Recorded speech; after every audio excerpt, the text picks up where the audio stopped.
Check it out, we rapping for the Texans. Believe it, Crenshaw Bridge, we flexing. Houston rap style, we bringing the heat. Talking Texas football, nothing compete. Got the best podcast, the loudest in the game. Wednesday nights, 8 p.m. Remember the name, we talking draft picks. We talking defense, we break it all down. No nonsense. H-Town with the Run Showdown. On the mic, talking Texas football. Every Wednesday night, with special guests, dropping knowledge. Taking the stage, Diggity and Crenshaw Briggs. Be holding it down in the H-Town, wiping it down. Talking touchdowns in H-Town. Houston culture, we holding it down. Talking news and rumors, keeping it real. No filter, we got the Texans appeal. The Lone Star City, we're living it up. Talking all things Texas, we can't get enough.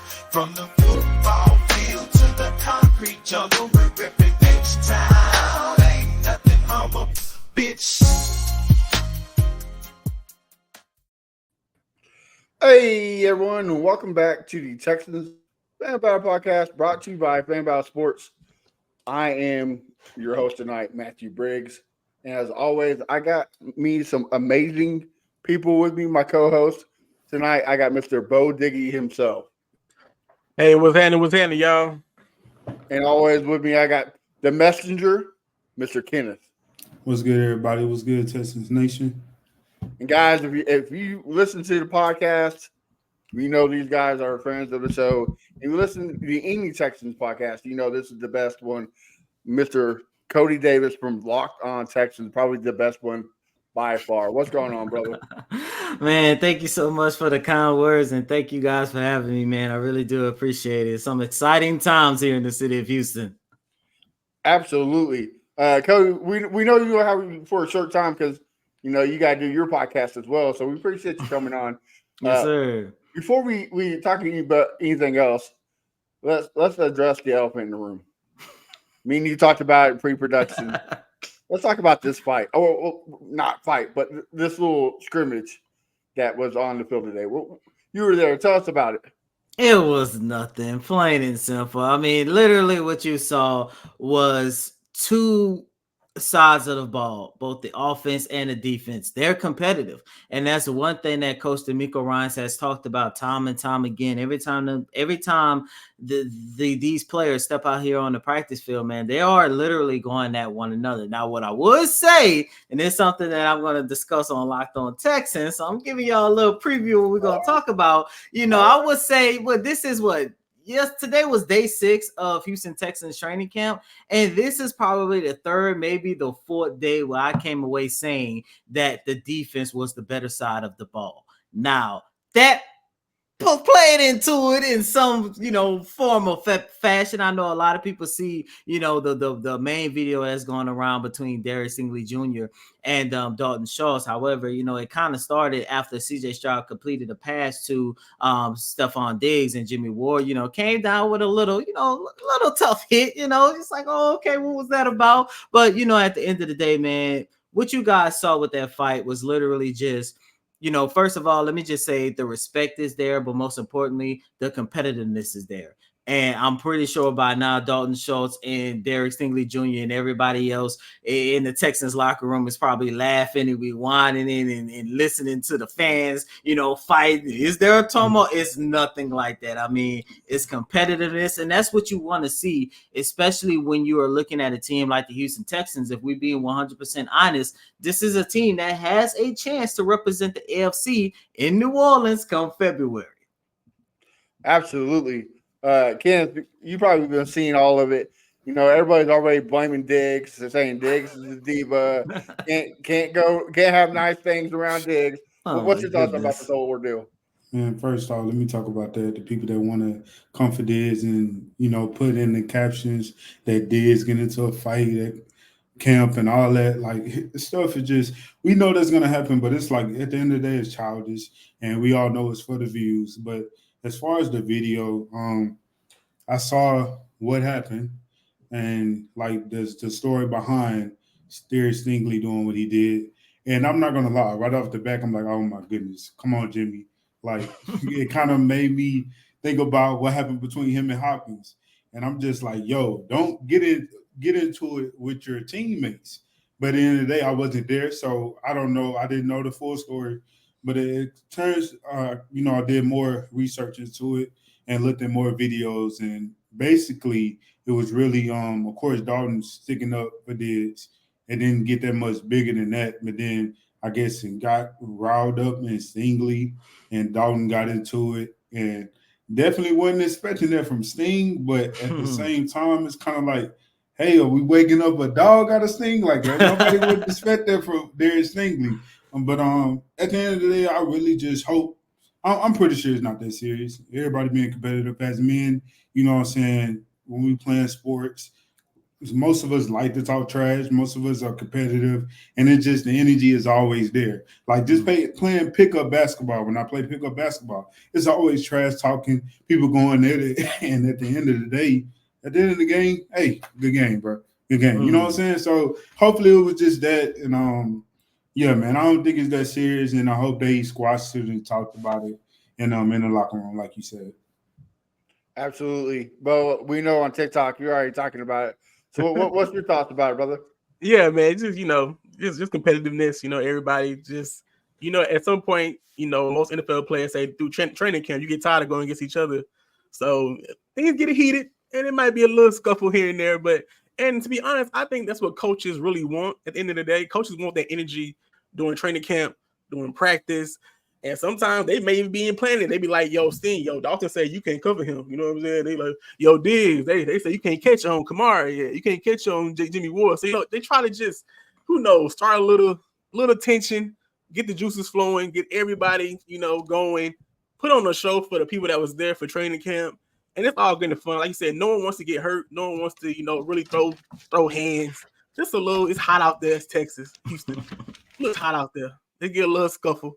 But I think they're cool. I think they made up. It's all good. It's just competition, and Sting just got a little. He went overboard. Just went overboard a little bit, but it's all good. Well, you kind of have to like it, right? Like you want to see. Of course, you don't want to see them like fight, but you want to see the competitive, right? Like you want to see that will. Like, all right, let's get it going. Especially like if it's a different team, like. Yeah, we saw it last year when the Broncos got into CJ's space. But years before that, we never seen, the barking. So I would call it that. Now we got something to bark about. So let's get barking. You know what I mean? So yeah, I'm okay with it. As long as nobody got hurt, nobody pulled a D'Angelo Hall, I'm okay with it. So but moving forward with the training camp. There's been some inactives, Kristen Harris and whatnot. What are the details of the inactive players, and is there any ones that we should be worried about? The only one that I would say might be a little bit of a concern is Christian Harris. Coach DeMeco Ryans haven't, revealed, what's going on with him. All we know as of right now, he's just dealing with, like a minor injury. But, the one thing about all of these players who have missed some time in training camp as of right now is the fact that Coach DeMeco Ryans did say dating all the way back to the very first day of training camp. And every single time, one of us asked him, hey, what about this player? What's going on with this player? He did say that everybody will be ready come week 1 of the regular season, which is basically all you can, definitely hope for. So, I would say the biggest concern is probably Christian Harris, because the last time we saw him was doing mandatory minicamp. He looked fine. And then, we take a break, come back, and he hasn't practiced as of right now. I know a lot of people have some concerns about Laramie Tunsil. However, you guys know he was battling through a knee injury through the entire 2023 campaign, had a knee procedure, cleaned that up a little bit, and he is getting back to full strength. Another guy that I saw some people talk about, Joe Mixon. Coach DeMeco Ryans, once again, did not reveal whether or not he's dealing with an injury. However, he did say that Joe Mixon should be back to practice pretty soon. And other guys that you've seen, miss 1 or 2 days, like Dalton Schultz, Nico Collins.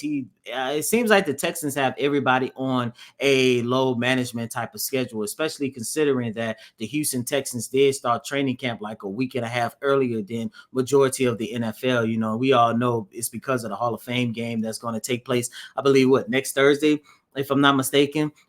Because can't come any sooner. Look, I'm okay with the game. I'm just ready for Saturday to see Andre Johnson finally get inducted into the Hall of Fame. But, I say all that just say, Coach DeMeco Ryans did reveal that. I believe it was doing Tuesday's practice. He did reveal that, a lot of guys, we're going to continue to see them in and out. They're going to be on load management type of stuff. But I don't think out of all the guys who have missed times outside of Christian Harris, it's nothing to be concerned about. Okay. And I don't want to ask you about that. Do you see them playing Mixon, Harris, or Tunsil in any preseason game? No, especially Larry Tunsil. I mean, if anything, Joe Mixon, yes, probably the second to last, if I'm not mistaken. Christian Harris, probably the same thing, second to last. But the only reason why I say Joe Mixon will probably get some time on the field during preseason. He's new. He's going to still try to, establishing chemistry with the offensive line with CJ and stuff. So you might see him for let's say a drive or two. Same thing with Christian Harris, but a lot of the guys who, have been in and out of practice as of right now, i.e. Nico Collins, you're looking at guys and Dalton Schultz, you're looking at guys who have already established themselves, not only for the Houston Texans, but in this league. So, preseason, especially with the extra game that the Houston Texans have, is going to be a lot of the guys like British Brooks, a lot of guys like Gerard Jordan, a lot of guys like Johnny Johnson III, guys who are, we consider bubble guys, guys who spent the last year or two on the practice squad roster who are still trying to make the 53-man roster to have some type of role with this organization. It's going to be, majority of those type of players that you want to see, and most of the rookies as well. And like Cam Akers kind of trying to make a spot on the team, right? Oh, yeah, most definitely. Coach DeMeco Ryans kept it very short and simple when we asked him about his acquisition on Monday. He said they just brought him in just to see if he can compete. And I will tell you, this running back room is starting to get a little bit interesting. I know that's not a training camp battle that a lot of people had their eyes on. I mean, it's easy. Joe Mixon is going to be the starter. Dameon Pierce is going to be RB number 2. And I could tell you guys, look, the 2 days that Joe Mixon has missed, Dameon Pierce it started to look like the Dameon Pierce that we all loved back in 2022. And that's what you want to see because, look, you guys know Bobby Sloyd. He is going to, utilize as much of what we see in San Francisco as much as possible. And how much he wants to utilize that rushing attack. And if Dameon Pierce can continue to showcase his growth and development and bouncing back from the down year that he had, and you already know what you're going to get out of veteran like Joe Mixon, especially considering that Joe Mixon is getting up there in age. So, you kind of want to load manage him in the season. You already know who your top 2 running backs going to be. However, starting with Darrell Gumbawale, looking at British Brooks, looking at Gerard Jordan, all 3 of those guys, especially Brooks and Jordan, all 3 of those guys have literally looked really good throughout every single day of training camp as of right now. They went out there, they're giving you something with their blocking. They're utilizing them in the passing game. They're utilizing them in the rushing attack. And that's why I was kind of cut off guard that they added Akers. And I'm like, okay, how in the world he's going to fit? Now, I must say, I haven't seen Akers do much like actual 11-on-11, 7-on-7 play with the team. I know he's still trying to get back into game speed. I mean, this is a man that's coming off of not 1, but 2 Achilles tear in the span of 2 to 3 years. I just want to talk to him just to see, how are you able to stay in a mental mindset to continue your career, because we all know how devastating 1 Achilles tear can be. He's coming off 2 in a 3-year span. But, I haven't seen much out of Cam Akers as of right now, but that running back unit during preseason, write those names down. British Brooks, Gerard Jordan, and of course, Darrell Gumbawale, who's they're probably going to keep him just to be a backup kicker as well. Right. But, those 3 guys is definitely, when you take a look at that running back room, that's definitely something that you guys need to make sure you keep your eyes on in preseason. Kenneth, you got a question about training camp for Coty before I talk to the next subject? Yes. Have you been paying attention to Kenyon Green, and how do you think he's doing so far?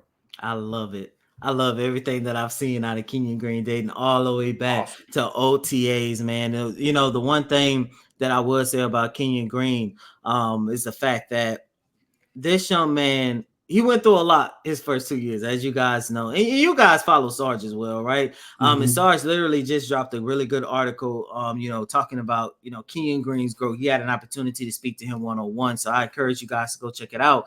And, I read that article and I'm watching Kenyon Green, and literally I understand a lot of people, kind of gave up on him in a sense. I'm not going to lie. I was kind of one of those people as well, because I'm looking at it from a standpoint, first 2 years, dating all the way back to his rookie season, he was never healthy. When he was on the field, he was literally your worst offensive lineman. And then you miss your whole entire second season.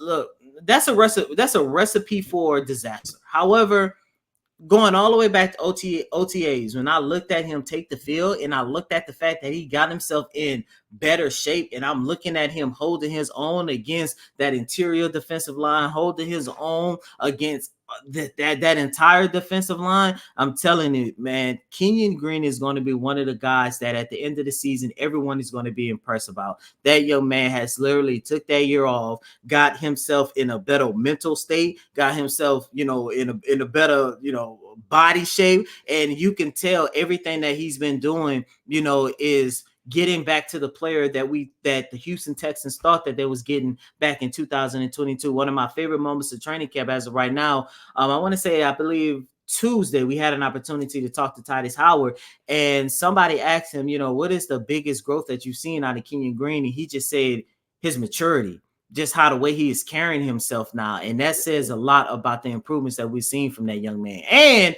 he's given this team something in the rushing attack as well. Yeah. And how much stock do you put in all that happening because of the change of the number? Because he's not 59 anymore. Right? Is there any stock you put in that? Yeah. Maybe it's a whole new.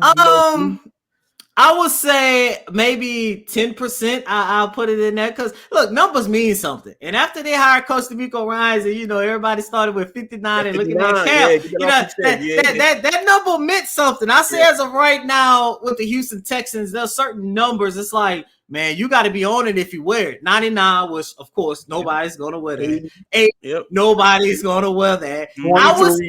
I would say 10 might be up there. Yes, 10 is it might be up there. Look, 10. I know y'all might look at me crazy. No, I don't. No. 4. I mean, even though it's tarnished, hey.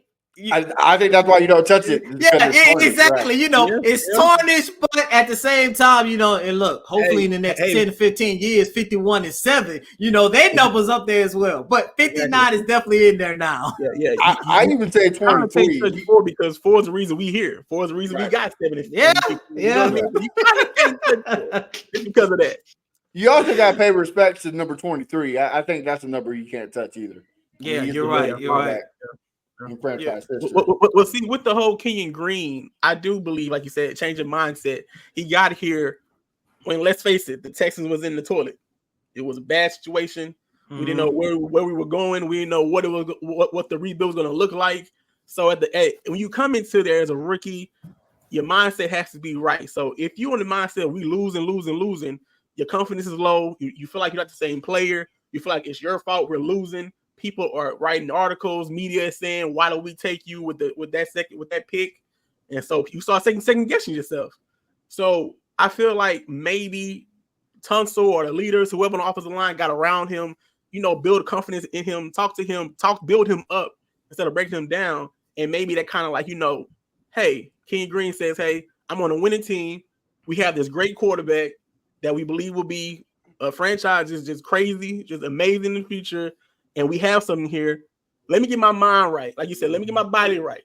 Let me get my mind focused, learn what I got to learn. If I need to fix anything, my feet work, hand placement, let me fix that. And like you said, it shows. Even in the little clips you see, it shows. So like I said, I want him to be great. I want him to do good. I want him to, because people will say he might get traded. hey man, go out there and ball out, prove everybody wrong, and prove yourself right. Yeah, I've been a big Kenyon Green supporter since day one. Because if he succeeds, then that's one less spot we have to worry about. That's one spot where we don't have to like, okay, what we're going to do here. But again, the best ability is availability, so he has to be on that field. So hopefully he be the next Nico Collins. Just has a breakout season. I'm Hopefully. good for it. And I think he will, and I definitely think he will. Yeah. But I'm glad you brought up Kenyon Green, Keno, Cody. Now, who has impressed you the most on this whole roster so far? The guy y'all probably heard ever since the start of OTAs, and that's rookie Kamari Lassiter. Oh, okay. I'm not gonna lie. I was all about the Texans getting Kool-Aid. And knowing that he went 1 or 2 spots ahead of the Texans, and I remember when they drafted after the Saints drafted Kool-Aid, I was like, man, Nick, I know you love to trade, man. You couldn't just move up 1 or 2 spots. And you get Kamari. Kind of knew a little bit about Kamari. Of course, like everybody, you look at his 40 time, like, oh man, what's going on with that? And so I had some concerns, but man, when I tell you there's moments where he doesn't look like a rookie, it's remarkable just watching how fast this young man is developing. And look, there's moments where it's like, okay, that wasn't a good play. I'm pretty sure y'all saw the play today where Nico Collins looked like he was, I don't know, Allen Iverson or something. He just put him in the blender like that. Nice juke move. So, there's moments where you say, okay, that's just a vet getting the best of a rookie. However, the one thing that I love about Kamari Lassiter is the fact that he never backs down. And after after he made that mistake, after, Nico Collins got the best of him, the very next play, it was behind him. He did not care. He is not somebody that's going to mope around and be like, look, I messed up, and always looking over his shoulder. No, this young man has been the second best cornerback for the Houston Texans and one of the best defensive players 6 days in the training camp. And I'm watching him step up to guys like Nico getting past deflections. Step up to guys like Tank Dell, bodying him, messing him up in his routes, getting past deflections. And I've watched him on at least, I want to say 3 or 4 occasions, step up to and hold his own against Stephon Diggs, a guy, I don't know about you guys, but over the past decade, I have Stephon Diggs in the top 10 of receivers. Minnesota, Buffalo, and hopefully now here in the city of Houston. And I'm watching this guy who was a rookie who has yet to play a minute in the NFL hold his own against those receivers that we're looking at as one of if not the top in the league. That says a lot about that young man. And I just love his grind. I love his competitiveness. And I always go back to this. I was in Indianapolis, NFL Combine, and I was standing right next to Nick Caserio, where he said that their top priority is to get someone who can start opposite of Derek Stingley Jr. And first of all, that kind of shocked me because I was like, well, I guess that means Steven Nelson not coming back. But to him, most importantly, I was like, okay, who are you going to get? The veteran cornerbacks, they kind of past their prime getting up there in age like Xavier Howard. And then I was like, okay, well, if you take a look at the draft, in my opinion, the best cornerback coming out the draft was Kool-Aid. Okay, you missed out on Kool-Aid. You got Kamari. I was like, okay, let's see what you got in him. And once again, looking back at my notes, OTAs, mandatory minicamp, rookie minicamp, and now 6 days in the training camp, this young man has been one of the best guys on the field, man. And that's what I've been impressed with the most. Okay. Yeah, I agree. I don't know if you guys go to it's a website called Our Lads, and it shows you the depth chart, and then they're updated as I guess the year goes on. And I think it was May or maybe June. I went and looked at it, and they had him, I believe, in the nickel position, and they had, I want to say it was Okuda in the cornerback 2 position. I was like, okay. I looked recently, and now they got Kamari cornerback. And so it's like, is that the cornerback too, or does the Texans believe that's the cornerback too? Is the website just put in there because they feel like the motion is going toward that way?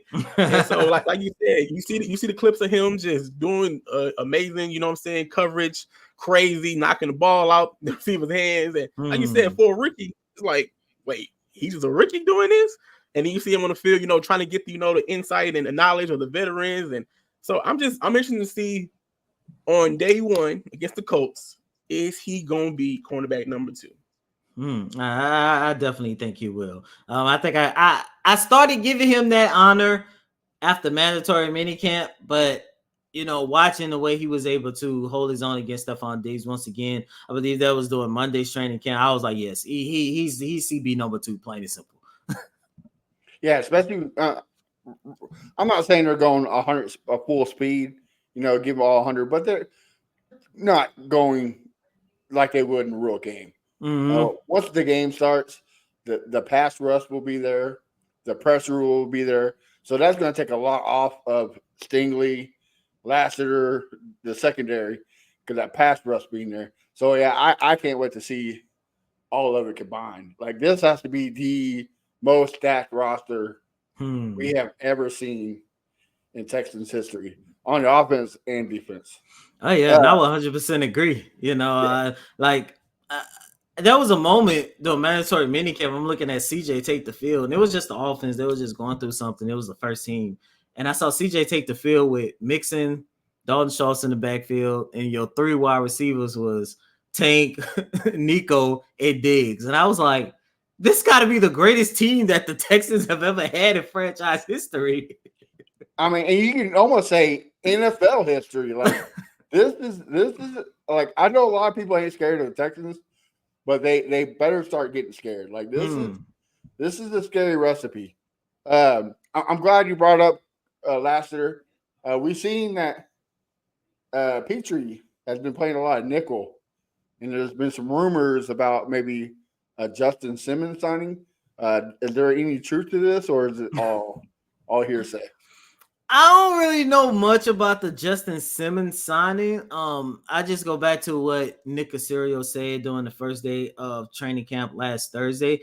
You know, he basically came out and said, look, this roster isn't complete. And every single day they're going to go through this roster and see if there are certain positions that they can improve. Put it like this. At the start of training camp, I thought that the safety unit would definitely be an area of concern where you say, you know what, I have to improve it.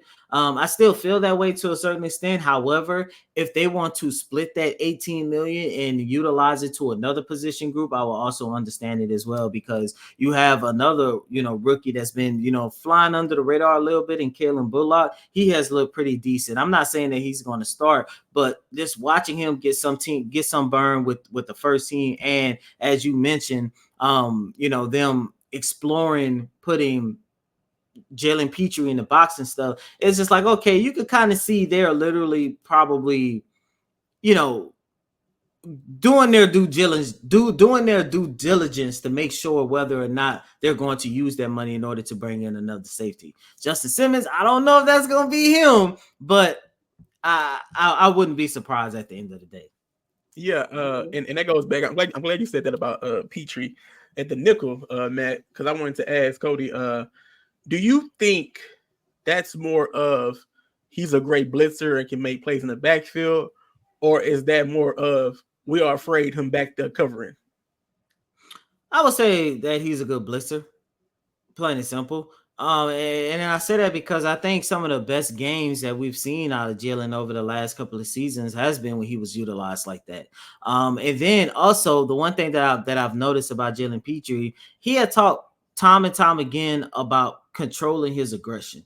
And that's something that I really liked. And just watching him through these first 6 days of training camp, you can tell when he's out there on the field. I don't know about you guys, but there was moments last year where I was watching Jalen and I was like, there was moments where it seemed like he was just running around, you know?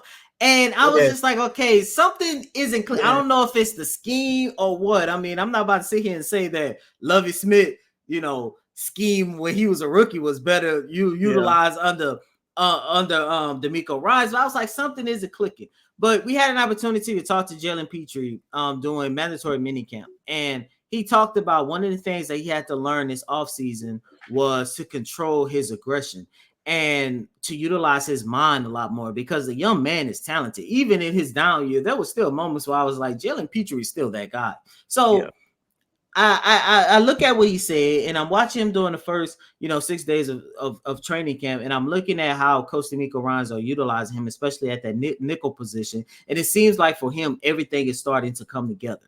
And I know, like I mentioned, the biggest comeback story this year is going to be Kenyon Green. But right after Kenyon Green, I think we're definitely going to be sitting here talking about the other comeback story in Dameon Pierce and Jalen Petrie, because Jalen Petrie has also looked good, and I love how the Houston Texans are utilizing him, especially as you just mentioned. He is a good blitzer. Some of his best games once again came, whether his rookie year or his sophomore season, some of his best moments and stuff came when they utilized him as that nickel, as a blitzer. And I look at that from a standpoint that, once again, this is a young guy who, look, maybe it was a mental thing that he was struggling with last year, especially considering that it was his second year in a second scheme. That messed him up. Knowing that he finally has some consistency and he has gotten smarter says a lot about the growth in that young man as well.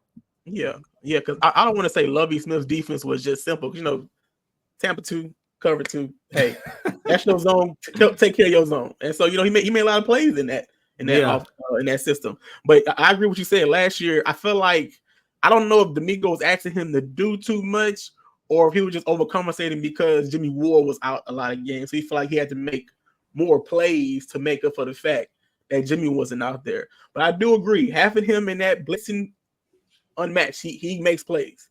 Granted, sometimes he dives and he doesn't get the tackle, but hey, you want that aggression at least to kind of mess up the play, break it up, trying to kind of like mess up their play in a sense of, hey, okay, now I got to go this way. Okay, yeah. Jalen over there, he breaking everything up, go the other way. So I'm interested to see the different schemes they have him in, because, like you said, when he's on the field, he can make plays. I don't want to say he's just out there doing nothing. He can make plays. Hopefully, they can put him in that nickel, and he can have some time in safety as well. Because, I mean, other than Jimmy Ward, I guess, because what was his name? Bullock? That's the rookie, right? Kellen Bullock, yeah, he's the rookie. And like I mentioned, he's looked decent. I mean, he didn't look good as Kamara Lassiter, I gotta admit. But he's been decent and stuff. But I wouldn't say that he is somebody that you would feel comfortable, starting or getting major minutes come week 1 of the regular season. Which once again bring us back to how the Houston Texans will address the safety unit. Mm-hmm. Okay. Yep. Because you gotta remember, Jimmy Ward, he's not no spring chicken. Right. Yeah. He missed a lot of games last year. Hopefully he can stay more healthy this season. He just gotta stay healthy, because you guys saw it.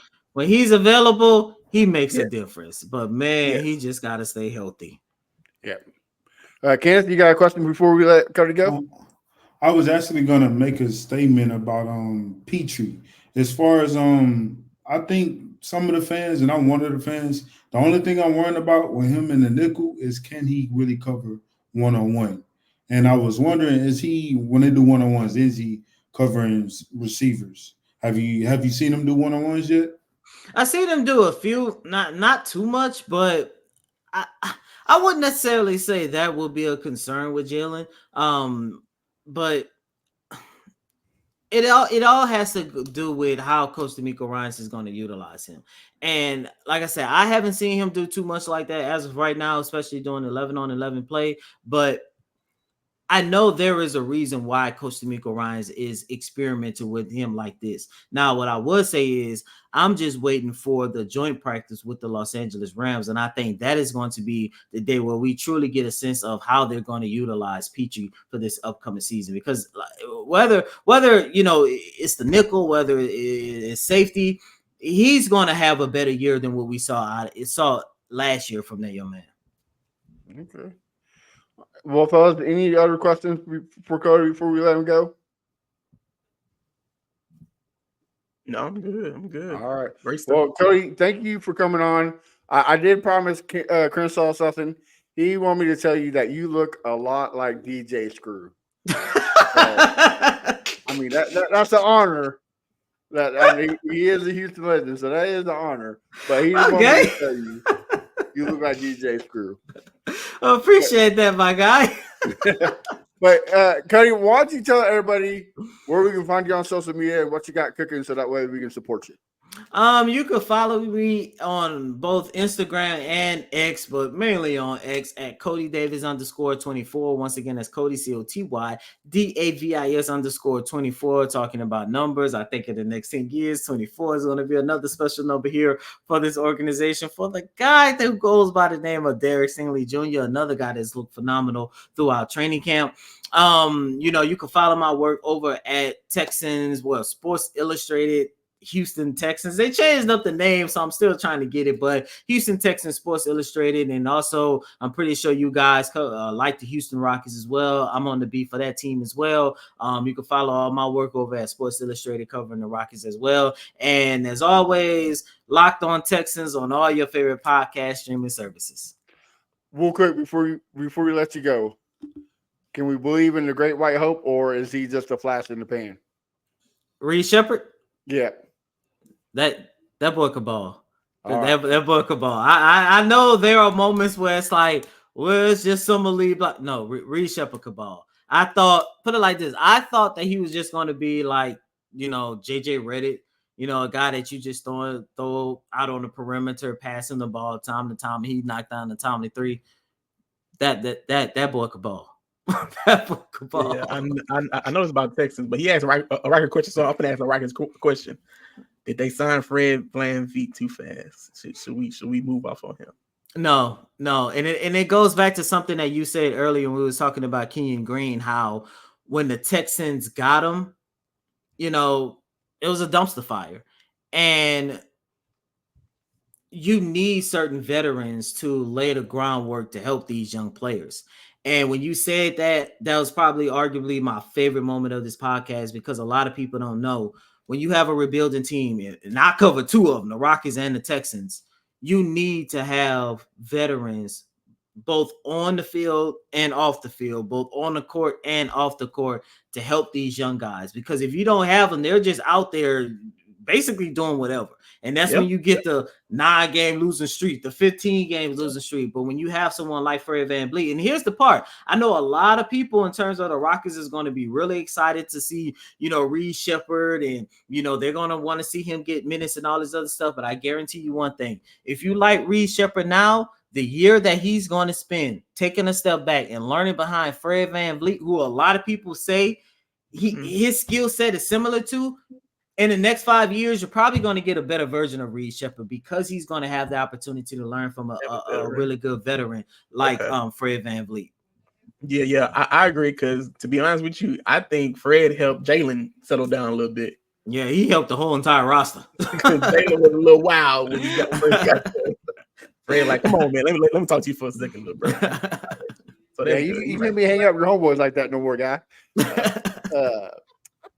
All right, Cody, man. Well, thank you for coming on. We definitely have to do this again. Tell John we said hello, and y'all have a wonderful show, man. Sounds good. Thank you guys for having me so much, man. I appreciate you. Thank you. All right. Well, we're going to still keep it going for a little longer. Guys, what else has been catching your eye at training camp? Kenneth, I'll start with you, brother. Honestly, just watching guys get after it, what I'm saying, really competing.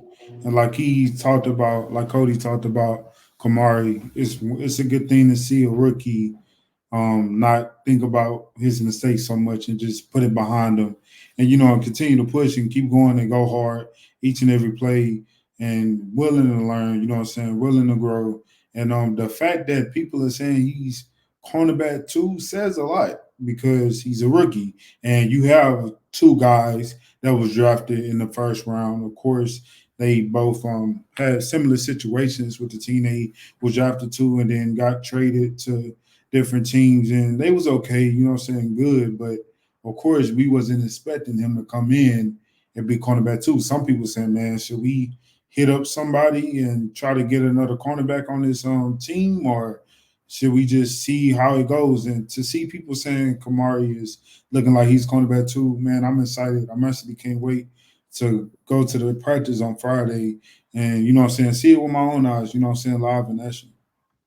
Yeah, All right. I agree, and it goes back to what Coty said about earlier. He was saying how he feels the defense is getting the better part of the offense in the training camp, and that's interesting. But I also believe if you look at this team right now, the offense it's solidified. You know, everyone knows who the number one receivers, who's the starting receivers, who's starting running back, who's starting offensive line, who's QB1. So they're out there, you know, finessing. They're learning the plays. They're going through the motions of making sure they got everything down crisp. The defense is full of dogs who want that spot. That defense is not solidified. That defense does not know who cornerback number 2 is. That defense don't know who their starting safeties are right now. They don't know who their linebackers are right now. Who the nickel is, only right? thing set on that defense is the 2 edge rushers and Derek Stingley, I guess Jimmy Ward. I feel like those are only 4 positions that are really solidified right now. And Aziz, the linebacker. I feel like those are the only ones that are solidified. You know they're the starters. That defense is flying around, trying to make plays, trying to make this team so that way they can put themselves on video and they can go through when the coach is going through the practice video. They say, "Hey, yep, that's the guy." So they're trying to get after it. They're trying to get after it. The offense is, you know, Bobby Slogan's finesse. D'Amico Ryans is physical. So of course the defense is going to have their way with a finesse offense. But you know, it's good to see on the videos and the clips that I've seen so far at training camp. I think the offense is gelling perfectly. You see them, you know, having fun. The defense, they dancing. The energy is just up. The training camp, everyone's there. It's packed, jam packed. The city is behind the team. It's beautiful, man. I think this season is probably going to go down as one of the top seasons in Texans history, just from the energy and love that the team is getting right now. Yeah, we're back, right? Like we're finally back on the map. Like this is the time to be a Texans fan. What's kind of pissing me off because a lot of them disappeared during the dark ages. Well, I mean, I get it, but you know, yeah, if you can't be with us in the bad times, don't be with us in the good times. You know what I mean? Totally That's why I agree. couldn't get a ticket this year. Sold out in minutes. Right. All right, I was at work. People got to work. Okay, people can't be attached to their computers all day. All right, right.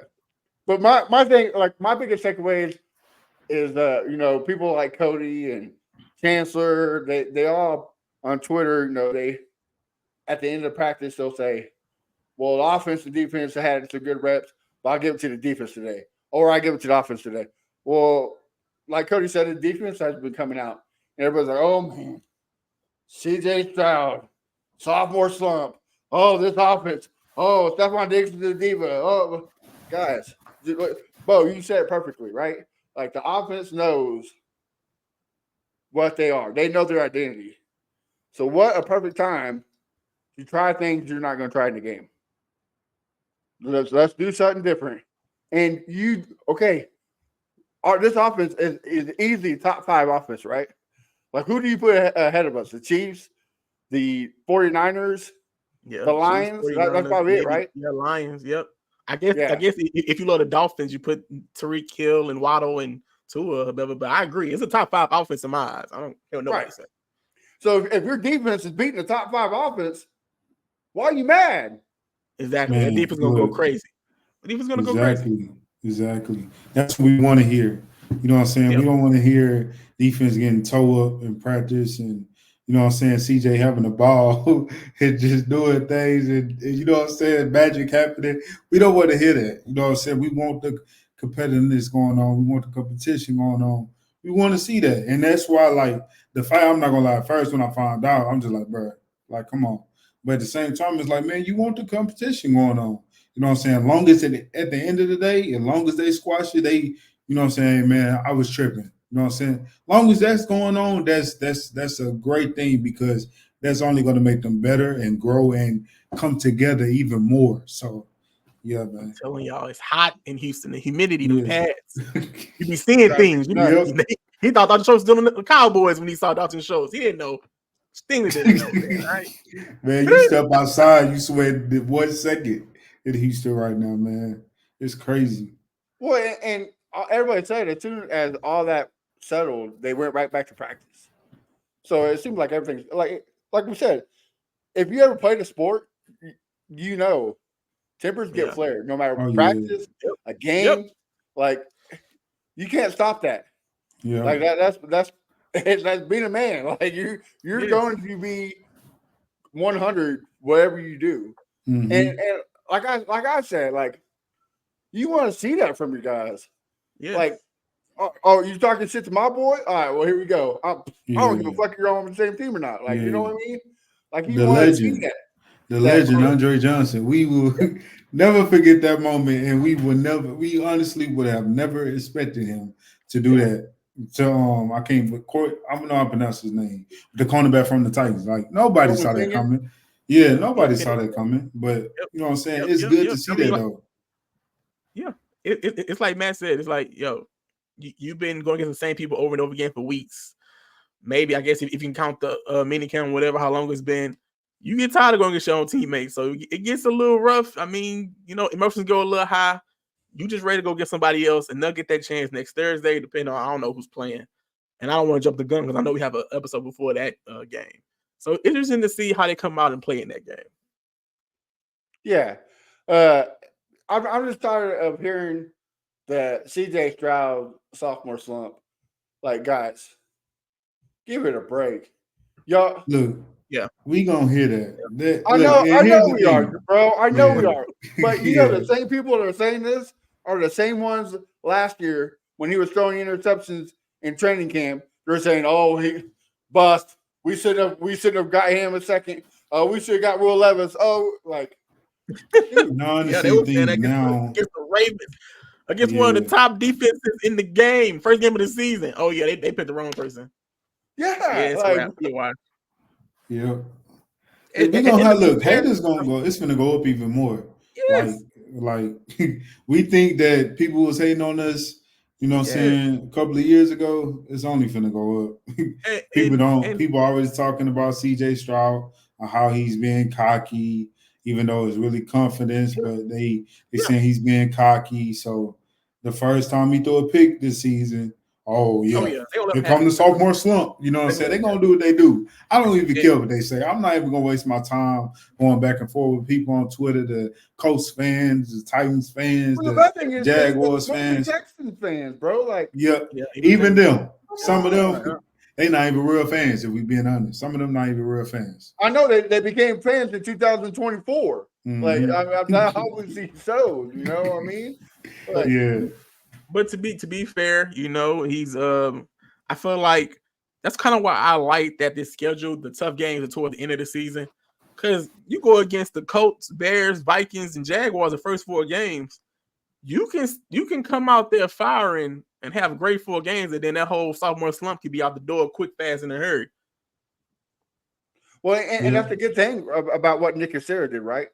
Like he got us weapons for CJ to not have their sophomore slump. Like he got a veteran presence in Stephon Diggs.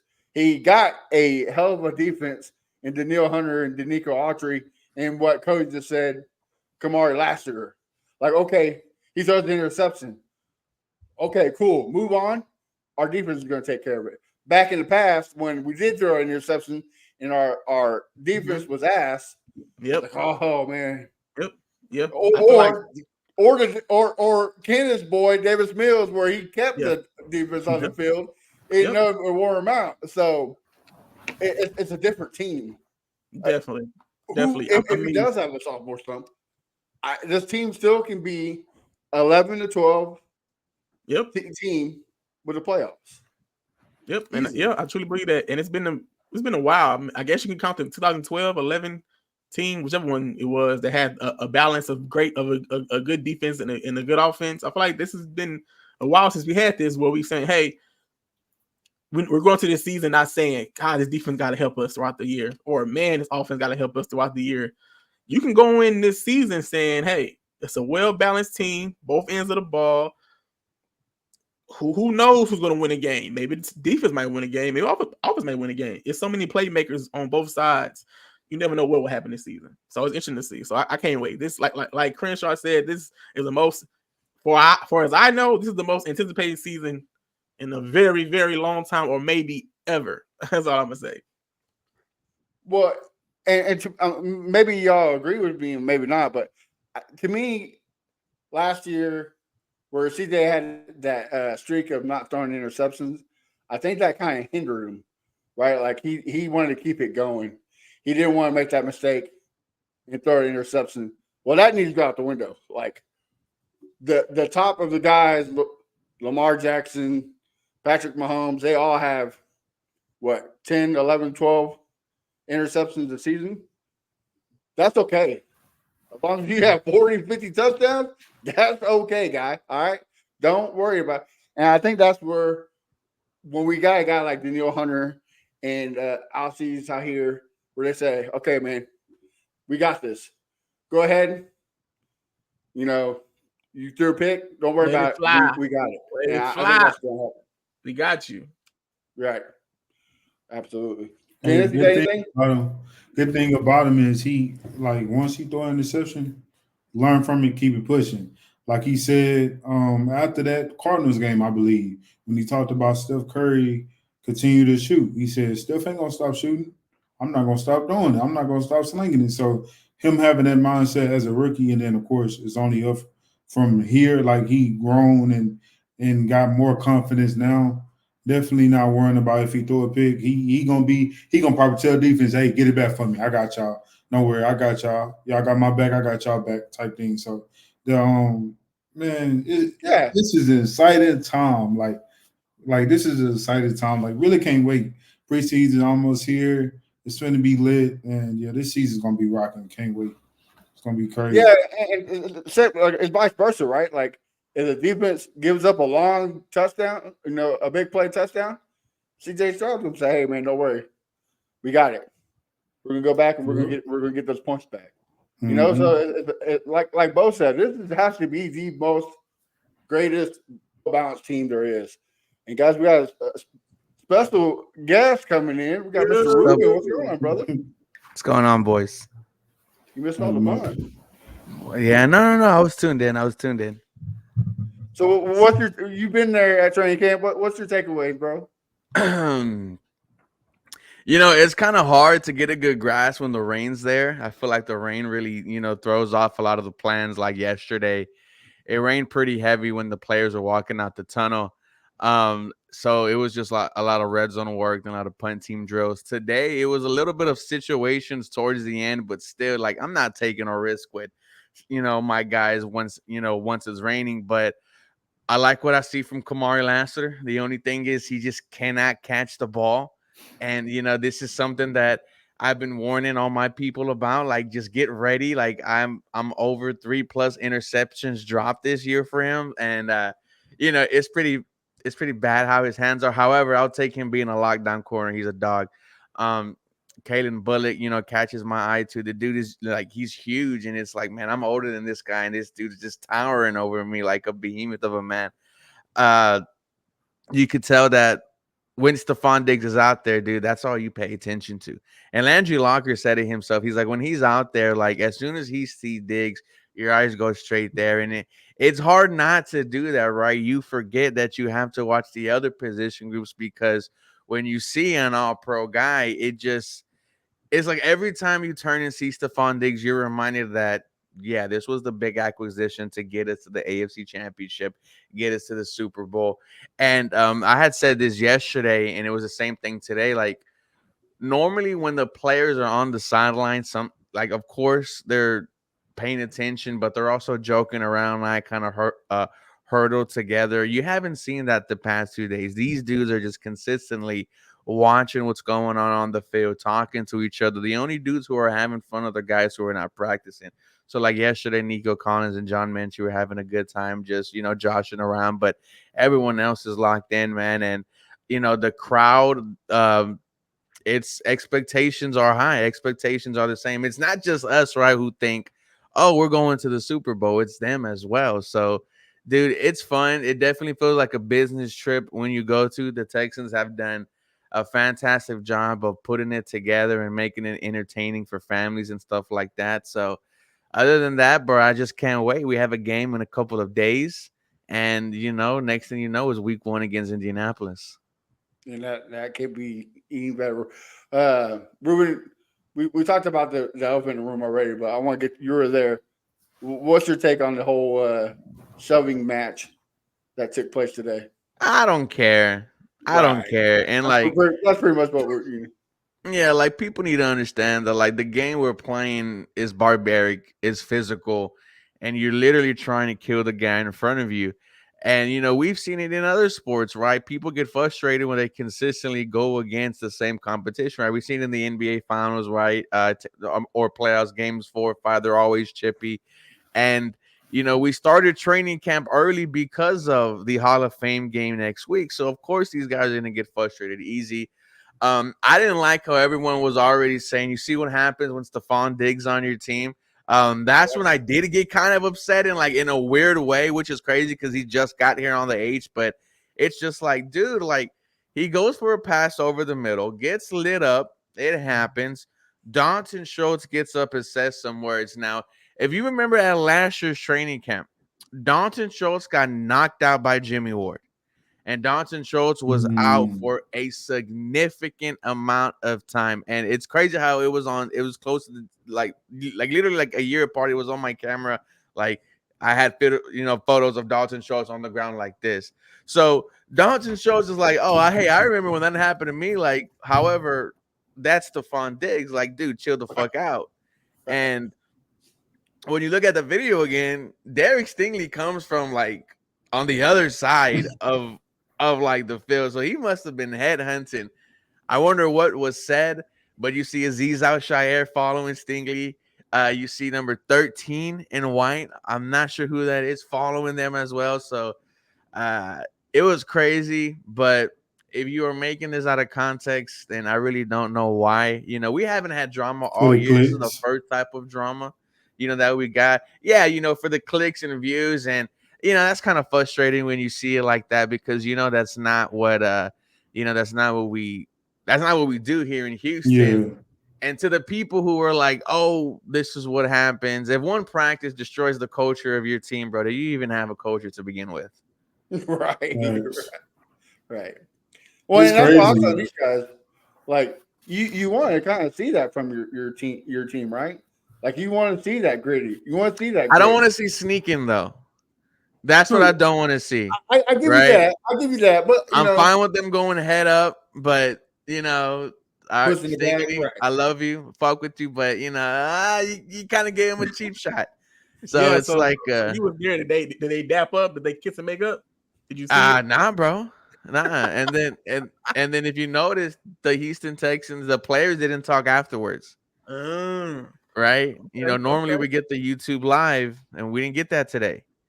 And then so I wonder how it's gonna translate. I'm pretty sure the next practice is gonna be very chippy. I think they're off tomorrow, but it's not something I think translate towards the season. But hey, it was offense versus defense, and we've seen fights before, right? Remember when Cam Newton beat the hell out of Josh Norman whenever DeAndre Hopkins literally broke D'Angelo Hall's ankles? Like, stuff happens. Even Jimmy Ward versus DeAndre. They had some Yeah, Jimmy swinging. Ward and DeAndre. So Yeah. I really do think it was Dalton Schultz, like remembering what the hell happened from last year. Yeah, you just made me because I was there. Yeah, exactly. I was there. I remember that. We Man. were like, everybody was like, "Ooh," and then he was laid out for a little minute. So yeah, dang, I didn't think of that. Yeah, Like yeah, maybe he man. kind of like remembered it. Like, hold on now. Like, come on, man, chill out. It's kind of one of the things where, like, okay, Derek Stingley and Dalton Schultz last year, y'all was one of the most fragile people in the world. Why y'all out here pushing each other and stuff like that? Everyone stay up, they're stay swarming, off bro. the ground. Okay, no unnecessary hits. We need y'all all games, which probably impossible, but we need y'all as many games as possible this season. The last thing we need y'all to do is to hurt yourself on some horse playing. That's all I gotta say. That's all I gotta say. Well, before we head out, Ruben, who has impressed you the most so far this training camp? Who has impressed me just by looking at them, just the way they look physically? Lonnie Johnson. I mean, this dude just looks absolutely jacked, and I'm like, bro, like you didn't look where like was this? like when you're in Houston. Dude, I really like Cam Akers. He's been looking good. He doesn't look like a guy who tore two Achilles and He got reps with the ones. He's been working with the twos. And just 3 RB2? days ago, this dude was jobless. So we still don't know what the hell is going on with Joe Mixon. I think someone told me today that on Cody Stutes' YouTube channel, shout out to Cody Stutes, that he said it was a low or just an injury, but don't know. Okay. Yeah. All right, guys. Well, in the wise words of Crenshaw, this is the worst part of the show because at the end, Ruben, I'll start with you. Where can we find you and what you got cooking that way we support you? Oh man, just go 713 Houston Sportcast, man. Drop daily Houston Texans content. Trying to get to 15K subscribers by the start of the NFL season. It's gonna be hard, but we're gonna get there. Also drop on Instagram and TikTok. Happy to be here, man, and excited for the future, man. Season's gonna be real fun. Yes, sir. Yes, sir. It is. Kenneth, what about you, brother? Y'all can follow me on Twitter and Messenger_Keno, Instagram, YouTube, Kenneth the Messenger. And yes, sir, y'all continue to support the Texas Fan Battle podcast, man. It's only up, and man, exciting time to be a Texans fan, man. It's gonna get lit. It's already lit, honestly. Can't wait to go to the practice Friday. All right, Mr. Bo Diggity, what about you, brother? You know the vibes, man. We everywhere: TikTok, Instagram, Twitter, X, whatever you want to call it, YouTube, at Bo Diggity 713. A lot of content coming when the season starts. Like everybody said, waiting for the season, man. Can't come here. Come on now. Let's hurry it up. Come on, September. Let's hurry up. And make sure you follow our brother that couldn't make it, Crenshaw, at Fifth Word Crenshaw everywhere. You follow me at A1 Day 1 Texans. I got an article that's about to drop on fanbattlesports.com about how CJ Stroud is the real deal and everybody should quit quit hating on him because of the comments this offseason. So make sure you do that. And then also, we're at 15K. We're trying to get to 5K. So Just make do sure it. you hit that subscribe button. We're halfway there. Hit the like button. It's free. And make sure you follow us everywhere at Texans Fan Battle. You know where the deal is. Until next week, guys, have a wonderful night, and we'll see you then. Yo, check it out, we rapping for the Texans. Put it in, Crenshaw Bridge, we flexing. Houston rap style, we bringing the heat. Talking Texas football.